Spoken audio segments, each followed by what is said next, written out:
Salah satu contoh dari perkembangan ilmu teknologi adalah smartphone atau handphone.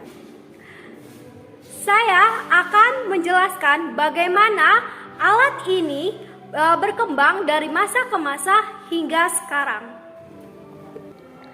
Ponsel pertama kali muncul di dunia yaitu pada tahun 70-an, tepatnya tahun 1973. Martin Cooper menjadi sosok yang mengenalkan ponsel. Benda canggih ini pertama kali muncul di New York.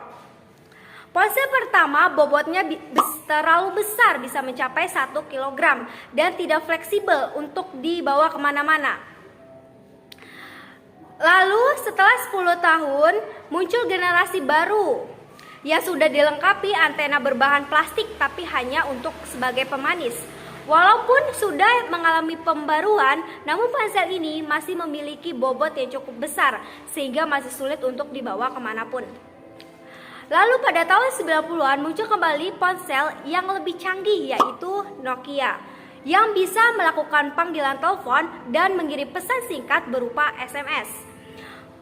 Ponsel terus berkembang hingga tahun 2000-an, muncullah merek BlackBerry. Pada tahun ini juga mulai muncul smartphone milik Apple yaitu iPhone. Kemunculan smartphone ini disambut baik oleh masyarakat, khususnya yang berada di kalangan menengah ke atas. Bagaimana tidak, iPhone disuguhkan konsep baru yaitu dengan smartphone layar sentuh. Dan ponsel ini bisa mengakses internet 3 giga dengan leluasa berselancar di dunia maya. Tak selang beberapa lama masyarakat kembali disuguhkan perangkat baru yaitu Android.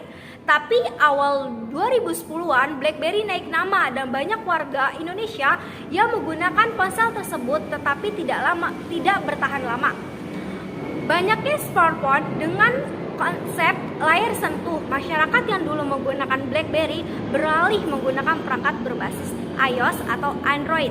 Di era ini kecepatan jaringan semakin tinggi. Yang awalnya smartphone hanya bisa digunakan untuk telepon saja dan sulit untuk dibawa kemana-mana karena ukurannya yang cukup besar. Lalu sekarang smartphone berkembang hingga mempunyai ukuran yang cukup fleksibel dibawa kemana-mana, dan sekarang smartphone tidak hanya menjadi alat komunikasi saja, tetapi bisa juga untuk mencari informasi dan dapat mengakses internet, bahkan bisa menjadi sarana untuk kita berbisnis. Manfaat dari ponsel tersebut yaitu komunikasi jarak jauh yang aman, penolong dalam keadaan yang darurat, sarana komunikasi mudah, penunjang dalam bisnis yang kita punya. Lalu apa yang perlu dilakukan untuk mengantisipasi pengaruh negatif iptek? Antisipasi yang harus kita gunakan untuk pengaruh negatif dalam handphone yaitu dengan cara mengurangi kebiasaan bermain handphone dan ketergantungan menggunakan handphone. Mungkin bisa dengan saat mau tidur dan beristirahat, yaitu mematikan handphone 1 jam sebelum tidur dan ganti dengan buku pelajaran maupun buku lainnya, atau memperbanyak bersosialisasi dengan teman dan orang terdekat. Lalu inovasi yang akan dibuat terhadap smartphone di masa depan adalah kami akan menerapkan kurang lebih seperti konsep hologram ke dalam ponsel untuk mempercanggih, dan ponsel dapat memunculkan gambar, aplikasi atau sebuah film dengan transparan.